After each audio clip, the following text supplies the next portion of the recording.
नमस्कार दोस्तों, एक बार फिर हमारे YouTube चैनल में आप लोगों का हार्दिक स्वागत है। लेटेस्ट अपडेट निकल के आई है कि डीए के बाद बढ़ेगा फिटमेंट फैक्टर।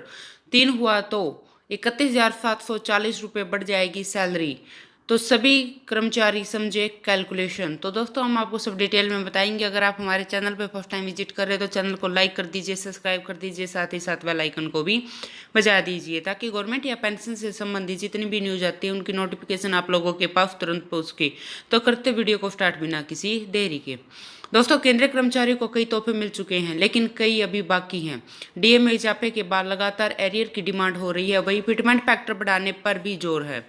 दोस्तों केंद्रीय कर्मचारियों का महंगाई भत्ता बढ़ चुका है, 31% की दर से पैसा मिल रहा है, लेकिन अब केंद्रीय कर्मचारियों के फिटमेंट फैक्टर को बढ़ाने की मांग है।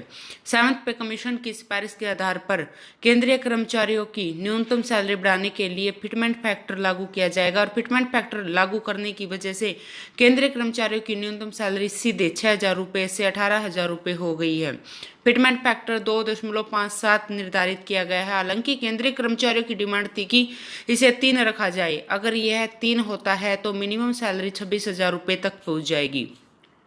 केंद्रीय कर्मचारियों की सैलरी तय करने में फिटमेंट फैक्टर का अहम रोल है। 7th पे कमीशन की सिफारिश के मुताबिक केंद्रीय कर्मचारियों की सैलरी भत्ते के अलावा उनकी बेसिक सैलरी और फिटमेंट फैक्टर से ही तय होगी।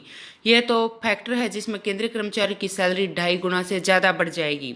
7th पे कमीशन की सिफारिश के मुताबिक फिटमेंट फैक्टर 2.57 है। केंद्रीय कर्मचारियों की सैलरी तय करते समय महंगाई भत्ता, यात्रा भत्ता, हाउस रेंट अलाउंस के साथ बेसिक सैलरी को 7th पे कमीशन के फिटमेंट फैक्टर 2.57 से गुणा करके निकाला जाता है।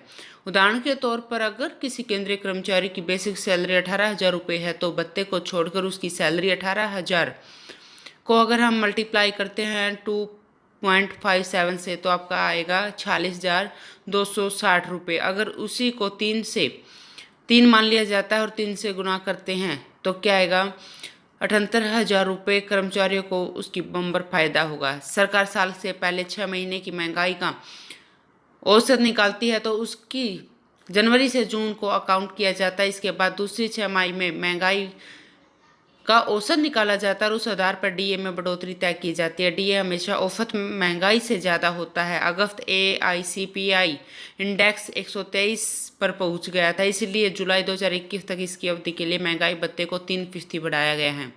डीए में बढ़ोतरी के बाद टीए उसी आधार पर बढ़ाया गया और डीए में बढ़ोतरी टीए से भी लिंक्ड है। इसी तरह HRA और मेडिकल फैसिलिटियां भी तय की गई हैं। जब सारे भत्ते कैलकुलेट हो जाएंगे तब केंद्रीय कर्मचारियों का मासिक CTC तय किया जाएगा।